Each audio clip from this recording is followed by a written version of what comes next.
I briefly touched on the fact that a store in Harlem, in New York City, was going to be closing, along with 8 other stores, all located on the West Coast in either San Francisco, Oakland, Pittsburgh, California, to be fully accurate. We got Portland. We've got Seattle. Got 5 between Seattle and Portland. And I want to touch today on the East Coast. And I said, hey, I don't get a lot of stories out of Harlem, but somebody sent me a link to this TV story, and we're going to watch the video and see if it's any different. The excuses, the reasons, I shouldn't say excuses, the reasons Target is coming right out and saying, hey, it's shoplifting and there's safety issues with our employees. Is it any different in Harlem than Seattle? Let's get into it. Here we go. I just come out of there. I got me some eggs, some bananas, some avocados. Anthony uses it for his groceries, and David is here for a birthday present. I just bought a little something for my son, whose birthday today. Countless residents in East Harlem rely on this Target on East 117th Street, but now Target says it's closing this store in a matter of weeks, citing rampant shoplifting that threatens the safety of employees and customers. They come here, they steal.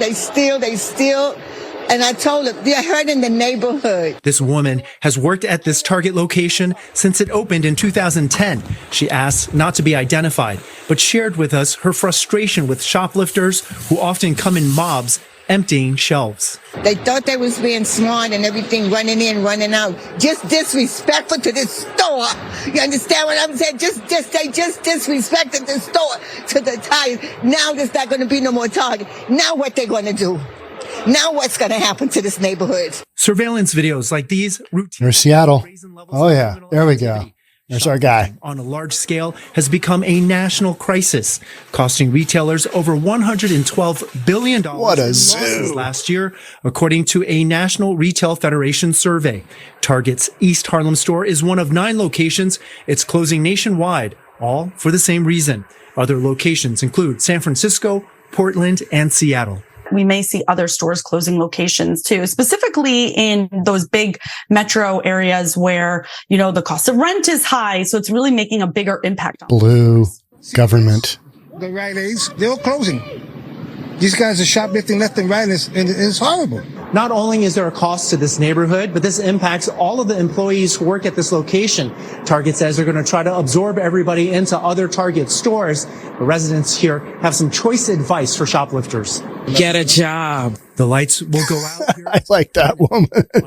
Get a job. At the Target in East River Plaza. Arthur Chuyen, Fox 5 News. So there is not an accompanying article that goes with that. So I just want to touch on some of the points of what we've got going on here.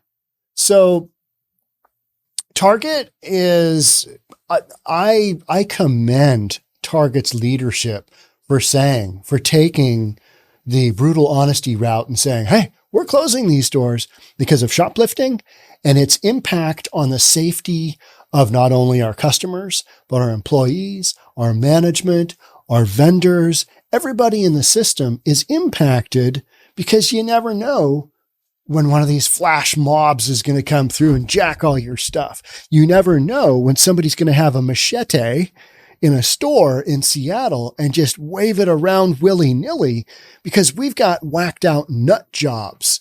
And what I would say about the vast difference between what we're talking about here with the mobs going in and out of the Harlem store, sounds like that is definitely more of a thing than we don't see that as much in the Seattle store, the Portland or San Francisco. You've got more of that going on in San Fran than you do up here in Seattle or Portland. But what we see in Seattle and Portland and San Fran are the drug addicts coming in to steal small items of things. And they're getting a few bucks from the middleman who kicks up all this stuff to whomever in their organized retail theft. You're seeing addicts do that. That is different than your mob style that the that the store employee was talking about there. And I think in so many of these communities, like the woman who was getting worked up because she's like, all right, now they're going to close the store. We've seen those videos coming out of Chicago where they just flat don't have any grocery stores in big areas anymore because they've shoplifted so hard and created safety issues to such an extent that nobody wants to run a store there. People are like, no way.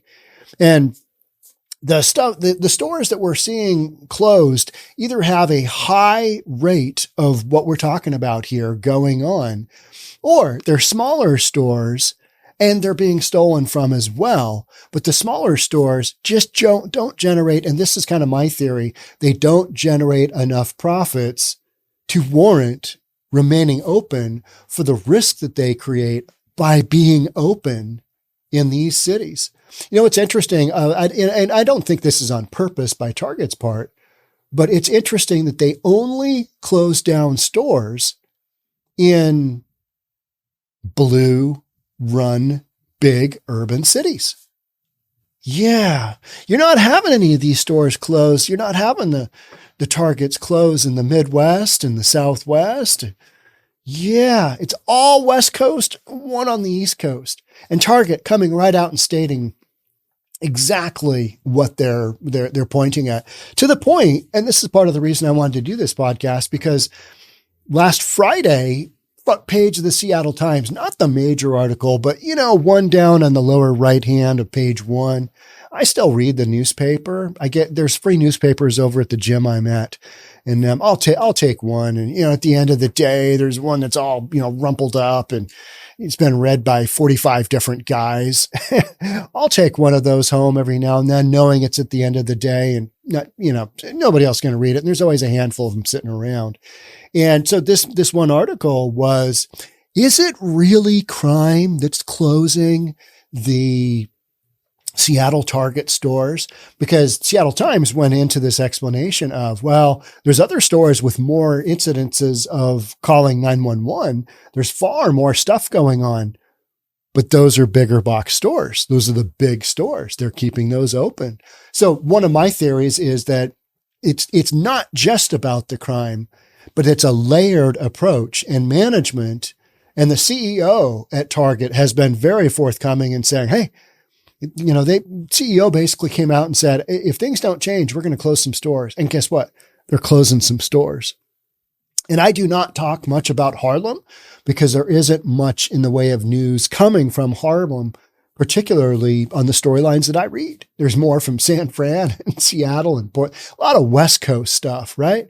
But it was interesting that they're closing this one. And then we go and, you know, get the video from the local Fox affiliate, and they're based Fox 5 New York. And they're interviewing an employee that's been there forever. It's a 13-year-old store, and it looked good, right? It did not look all tagged up and beat up. It was a good looking store. And this employee basically says, hey, you're stealing from the store, and that's impacting the community. And that is what's going on. And that's what you're seeing in Chicago. You're seeing it in all of these big blue cities that have this soft on crime approach. I'm surprised we didn't have any Targets get shut down in LA, but guaranteed Target's going to shut down a bunch more stores. Guaranteed. This was just, and stores, and something I also want to touch on is stores close down non-performing stores all the time, and they open up new ones. Hey, we got an opportunity here. We've got population moving here, got population moving out of this area. We've got crime coming in. A lot of the locations where CVS, Walgreens, Target, Walmart have closed stores down, it's where you've got a soft on crime approach. You've defunded the police. You've gone down all these routes of, let's fund these other entities that don't do anything as far as public safety go. So you've got a situation, you've created an environment where shoplifters feel like they're above the law, basically because for the most part they are. You know, you get busted with less than $950 in California. It's a misdemeanor. It's a parking ticket. So if you don't have a job, like the one woman said, get a job. I mean, that's so funny. Here's your advice. Get a job. Shoplifting for a living. They say crime doesn't pay. It does in big blue cities right now because they're not prosecuting most of it. Stuff we see here in Seattle, they're not prosecuting it. And so I went over with my producer and we shot a bunch of footage, and we'll be finishing that video off today, of the 2 Seattle stores. I wanted to see firsthand what those look like. Again, very nice Target stores. The one in Ballard was nicer. Talking to ones that we closed, Seattle closed. Target is closing one in Ballard and one in the U District, University of Washington District, on the Ave. And the Ave one is more like what you would think of, a store on the Ave. College, it was along those lines. It wasn't bad though. It was nice. And they had security up the backside. I mean, one way in, one way out on both of these stores. The Ballard store had one of its big glass windows. It was covered in wood because I don't know. I was going to look to see if there was a news story on that, but it's also in a location, Ballard area, Seattle. You got a lot of nut jobs walking around.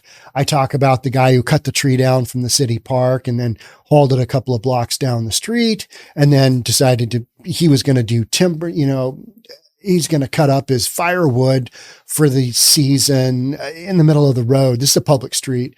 So you've got folks that aren't within, their right mind, and they'll take a hammer and just bash out windows. Saw somebody posted this morning on a premiere, all windows matter. That's so true, isn't it? All windows matter. They do. And it's the broken window theory, right? Broken glass. However you want to do that. And that was the theory. Rudy Giuliani just basically went out. All right, we're going to repair everything. We're going to have a tough on crime approach. And he made that happen for New York City. And a lot of people bitched, but he made that happen. Could you imagine that happening now? I mean, I feel like we're just too far gone for that to have happen. And so much of what we're experiencing in the stores here, particularly in Seattle, it's drug addicts stealing from these stores to keep their addictions going. Because as a city, and a lot of other cities have said the exact same damn thing, they've said drug addiction, dying from drugs, it's okay. We're okay with that. We've got record-setting fentanyl deaths, overdose deaths happening right now. And yet we've got these cities going, looks like this policy might not be working out the way that we think it is. Measure 110 down in Oregon, a perfect example of that. Basically decriminalizing possession and everything else with, federally illegal drugs. And yet in their infinite wisdom went down this road and, people are dying. They're dropping off like flies. I wonder what the deal is here. So yes, I think there are some differences between Harlem, what was described there, and what I've physically experienced here in the Pacific Northwest.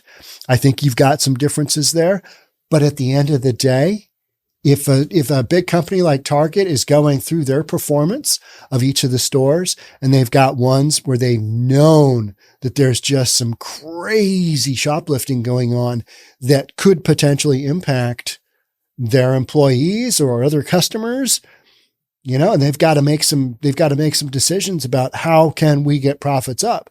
They're going to take those stores that are either underperforming or are the liability of keeping them open to a lawsuit. If somebody gets killed, somebody gets injured, because that is a very real reality. So if a store is underperforming already, and you might be tempted to close that, if it has on top of it this layer of shoplifting, this layer of not being safe, crazy stuff going on in the store, if it has that known reputation, then it might be time to consider, hey, the risks don't outweigh the benefits as far as keeping this store open. Therefore, shut her down. And I think that's what you've seen in the Harlem store as well. And we heard numerous residents say, oh yeah, it's just getting robbed. Now, what you might say is, well, Sean, stores everywhere are getting robbed. They are much higher levels. Just it's happening. But then people also want to say, but it's not being reflected in the numbers. It's because people have given up calling 911 because they know the drill. If you're in one of these big blue cities, it's got a lot of shoplifting going on, a lot of break-ins, a lot of, property theft, property crimes. We're not really doing much about those because we don't have the police force to go after those type of criminals. We've only got enough resources at the law enforcement level to handle the very most urgent and violent crimes where somebody's physical safety is at stake. Those are the calls they go to. And then as they can, they'll backfill with these property crime calls, and consumers, homeowners, business owners, store owners, store managers, they all get that. And they're like, okay, so I can monkey around with filing the police report. Take me an hour. Somebody's going to come out and interview me. All right, there's another hour. Got another couple of hours for this and that. Hey, I need to get wood up on this window that they broke. I need to call and, get the glass company in here. I need to clean up. I need to tell people that it's going to be okay. Need to go on that type of deal. Need to make sure, that we're good to go. What am I going to do moving forward? We got closing time coming up. I can't leave the store open. I need to do something. All of that is taking priority and precedence for these stores versus calling 911 and saying, yep, we got broken into again. Can you come out and we'll file another report because I really want to make sure that we get the stats in there so that everybody understands this is an epidemic. I think everybody already recognizes that it's an epidemic. We're at that point where we just flat aren't. We're not calling 911 on these things anymore. People are dealing with themselves. They're literally taking responsibility on their own, and they're not calling 911 because either there's going to be a slow response, no response, depending on what the day is like elsewhere. And at the end of the day, even if they catch said criminal, a misdemeanor, especially in California, misdemeanor, why even go through that? Why bother? Why would you do that? And that is if the prosecution decides to prosecute and the district attorney goes down that route. The number of prosecutions in Portland is a fraction, in Multnomah County is a fraction of those in Washington and Clallam counties, the adjoining counties. And it's because in Portland, the district attorney there is like, well, I want to make sure we've got cases that we can win. And he's prosecuting less than half the cases that are brought to him and making excuses for a bunch of stuff. Well, we don't have this evidence. We don't have the police. We don't have the numbers in the policing to bring us the evidence that we need to make these airtight cases. And so they're prosecuting 46% of, I think was it the misdemeanors? Maybe it was the felonies. It was this number where you're like, wow. And in the adjoining counties, they were like 86 and 90%. Don't quote me on those figures, but it was virtually the one county that Portland is in is prosecuting half of the criminal activity in adjoining counties. And so when you've got that going on, I think residents know there's no point to calling 911. Therefore, you don't call 911. You just handle it on your own. All right, Jim, we got to fix up the store. All right, you got that glass guy on speed dial. You got the wood guy on speed dial. Need somebody to do a little paint. We need somebody to do a little graffiti removal. We need clean up, whatever.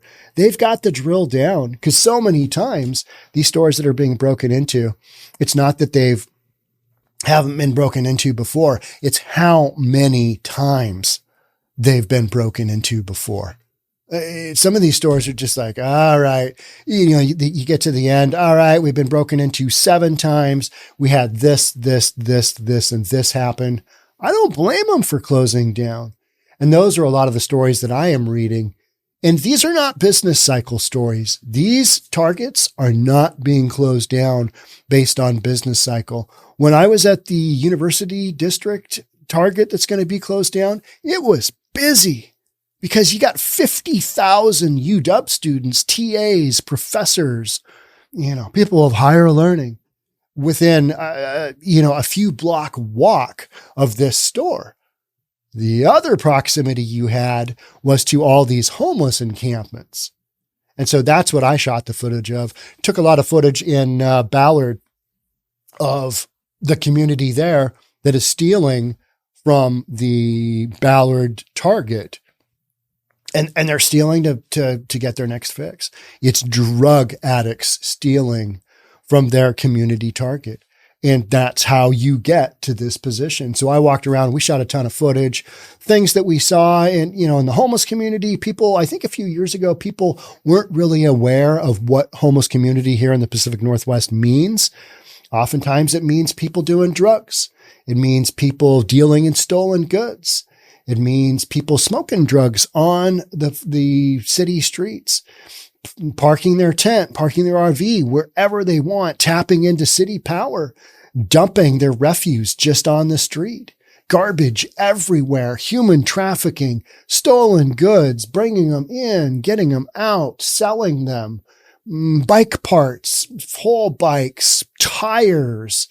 I mean, the whole kit and caboodle that goes with the homeless addiction complex that we are seeing. And it is literally eating at the community. And I've talked about, all right, so these drugs aren't free, even though they're almost getting there. They're like 40 cents a pop in some of these big urban markets now. 40 cents a pop for pills that used to cost way more than that. They've come down exponentially in price, and the supply has grown, right? There's just so many of these drugs coming in. That's why we have so many people dying, because it's, that southern border is not closed at all. And I'm not saying all of the drugs coming through are coming through the border that way. A lot of them are just being smuggled in cars, just boom, right? They're not being brought in by illegal immigrants, but some of them are for sure. I mean, we just know that, right? It's a known quantity, but putting blame somewhere is kind of like, it's part and parcel of the bigger issue, right? You got a southern border that's not secure. You got a massive demand that we have said it's okay. This addiction is okay. Here, we'll give you a blanket. Here, we'll give you a tent. Come to Portland. It's great here, right? You've made it way too conducive for these people to do it. But even still, the drugs aren't free. So then that means they've got to create income from somewhere. And since they, have a real aversion to work, get a job, like today's video said, right? Since these addicts have an aversion because they got to work on their next fix, they can't be bothered with a job. They can't do 8 hours on the job without lighting up. I mean, that's just a no-go. So here in these liberal West Coast cities, we've enabled them to the point where it's okay. You just stay here in a tent. It'll be fine. But then that component of where are they going to get the income for that next handful of blue pills for their Fetty? Where are they going to get that income? If they're not working. Yeah. I mean, they get a little bit of money from, governmental, but it's not enough to get them part and parcel everything. So they got to steal, or they got to prostitute, or they got to go down one of these roads. And in these cities, it's so easy for them to just steal, rinse, repeat. And I've talked about that numerous times on this channel. Steal, go fence it, rinse, repeat. One of my podcasts last week that was just released this morning was there is a known fencing site, sale of stolen goods in the Tenderloin. So this film student, this guy just getting going in the film industry, he buys $24,000 worth of equipment. He tracks it with one of the air tags, one of those Apple air tags. He tracks it to a known fencing operation. And the 911 police officer says, oh yeah, it's a known fencing operation. Yeah, we know it. It's right there. 300 block of Leavenworth Street in the Tenderloin in San Francisco. It's there. Oh, we know it's there. Because it's a block down from the police station. And yet the guy's stuff, they don't go after it. Oh, hey, let us help you. Because we're in this situation where, we just kind of let it go. I mean, we know the addicts need to get their next fix, so they got to steal from somebody. Sorry about your $24,000 worth of cameras. Oh, that was unfortunate. And you didn't have insured. I wonder if his homeowner's insurance or his renter's insurance will cover that. Maybe $24,000. That's a lot. So, these are the scenarios we've got going on. And I think a few years ago, people used to think, well, the homeless folks in the tents, they're just down and out of luck for right now. We know they're working to get back up and get going, get on that pony and ride again, right? People have gotten smart. They recognize what's going on in those homeless encampments. And it is anything but acceptable behavior. It is not reasonable. And yet, you got the Seattle Times going, is it really safety issues? Is it really shoplifting that's closing these stores down? It may not be 100% exclusively, but it's a big portion of it. And it's a big enough portion where the CEO can say, hey, these two stores on wildly opposite coasts of the United States, we're shutting them down for the same reason, one way or the other. Because it's no longer in their interest to carry the liability of keeping these stores, which may be busy. And the Harlem one looked like it was busy too. And it's not like it was dead, like in a section of San Francisco. There's just like, the financial district where there's nobody there. You had people walking in and out, right? People walking in and out. All right. So, I wanted to cover Harlem because we don't cover it very often. And I wanted to cover something slightly different. There you go. It's kind of part and parcel of our bigger story, which is that Target's shutting down, CVS is closing down. And, there's a lot of consolidation in the retail industry because so much stuff has gone to online, including the sale of said stolen goods. That's another angle that we haven't talked about, but that is a real thing. That's how you've got this very liquid secondary black market for stolen goods. You can buy and sell stuff all day long. You can get that hard cash for your next fix, especially in these cities. And then if you get popped, not a big deal. Not going to do any time. You're barely even going to have a ding on your record, And so that's what Target is recognizing and going, no, we don't need to deal with that. And they're right. They don't. Closed. Cerrado. Right? Okay. That's it for me. Thanks so much for being here on this one. I will catch up with you again. Bye for now.